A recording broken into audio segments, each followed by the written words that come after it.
अरे जनाची नाही पण मनाची तरी लाज बाळगा. नाना पटोले आणि रडत राऊत कुठलीही प्रतिक्रिया देण्याआधी किमान जरा चौकशी तरी करा.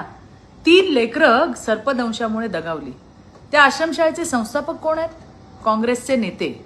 मग त्या आश्रमशाळेची प्राथमिक जबाबदारी सरकारची कशी काय? प्रत्येक गोष्टीचं खापर देवाभाऊवरच फोडायचंय तुम्हाला.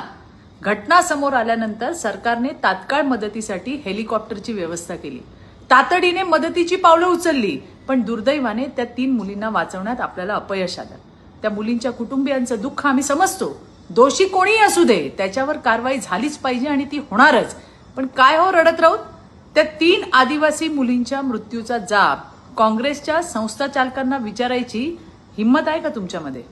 आणि काय हो नाना, तुमच्या पक्षातील त्या संस्था चालकांवर तुमचा पक्ष कारवाई करणार आहे का? की रडत राऊतांसोबत साप पकडून मुख्यमंत्र्यांच्या बंगल्यात सोडवण्यासाठी सुपारी देणार आहात? राजकारण करण्याआधी वस्तुस्थिती तपासा. मृत मुलीच्या दुःखावर राजकीय पोळी भाजण्यापेक्षा जबाबदार कोण हे ठरवा. धन्यवाद. जय हिंद, जय महाराष्ट्र, भारत माता की जय.